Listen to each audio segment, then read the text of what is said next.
we are honoring a dear friend who is a towering force in movie history.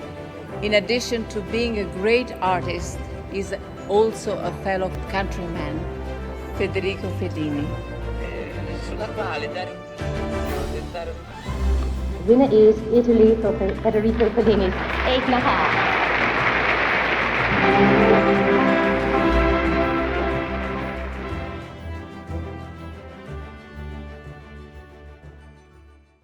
What I can say? Well, I really did not expect it. Or perhaps I did.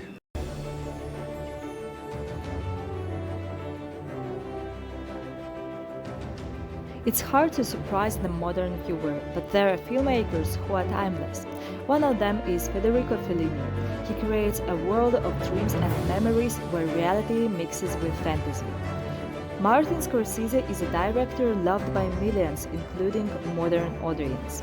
Through his eyes, we'll look at Fellini's films and see that they are still relevant and interesting today. It's the poetry of the picture, the warmth, the power of it.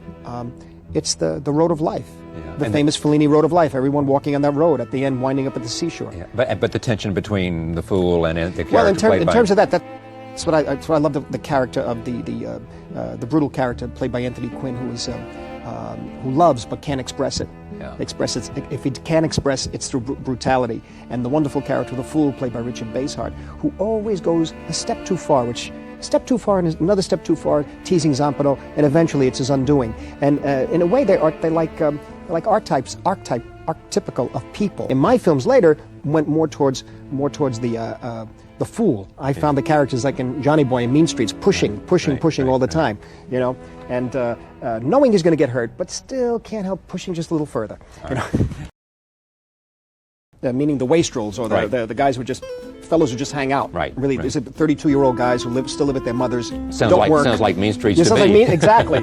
And when I saw it after La Strada. Actually, I think it was made before La Strada, though. Yeah. And the combination of the lifestyle, showing these five guys in the small town of Rimini, which is his hometown, really was kind of an autobiographical film of his. That and the humor of it was very important. Alberto Sordi and the type of humor they had, which was very much the street humor that I grew up with. And I went and looked at the film and I began to realize that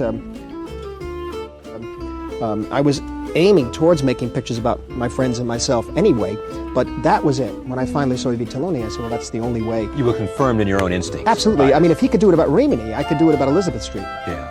And also, Vitolle finds its way into Goodfellas, too. Yes. They introduce the characters the same way. There's lots of new techniques used, and the relationships of the people to their parents and to the girlfriends and the marriage, all of that meant it was very, very close to the world I grew up in.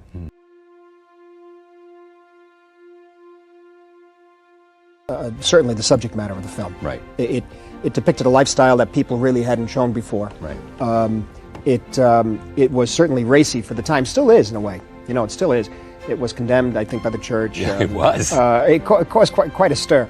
And yet there are, well, from the very first image of the statue of Jesus being flown, a helicopter has a rope under the arms of Jesus' arms outstretched, and the helicopter's flying with the statue below it. Mm-hmm. And they buzz the rooftop. Some women are nude sunbathing, and the statue of Jesus goes over them. And right there, from the opening of the film, you begin to realize that this is the symbolism. Yes. Is going to be very, very strong. And the film is episodic. And just really goes through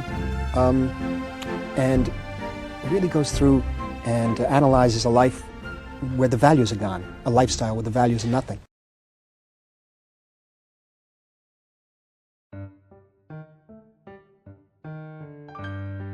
Eight and a Half was so extraordinary. I remember seeing it on 57th Street at the Festival Theater as soon as it opened, and trying to capture it. I went home and drew pictures from it. Luckily, I had seen it about 4 weeks before I shot my very first short film at NYU, and I just wanted to capture, first of all, the camera movement. Yeah. Always keep the camera moving, because it became choreography. and the way the camera moves and the camera moving in and out, the use of blacks, very strong blacks against white, the contrasts, the cutting back and forth through time and memory and dreams. At first we try to study the film after seeing it for the first time to try to figure out what was going on, and then you realize you don't have to, because it's very simple, really. You know, of course, some of the public was confused when I walked out of the theater that night. A woman was standing in the street trying to get a taxi. She goes, "Did you just see that film?" I said, "Yes." She said, "What did you think of it?" I thought it was great. She goes, "Well, I don't think it was very good. Maybe some good photography." She said, "That's about all." But it became extremely famous, and it really is still to this day a film that a lot of people can learn from.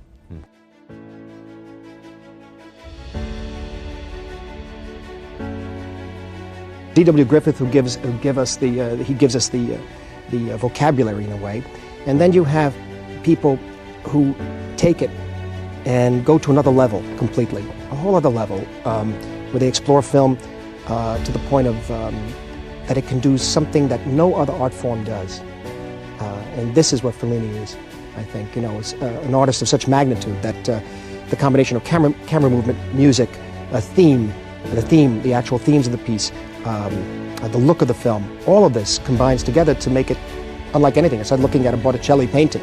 You say only Botticelli can do that.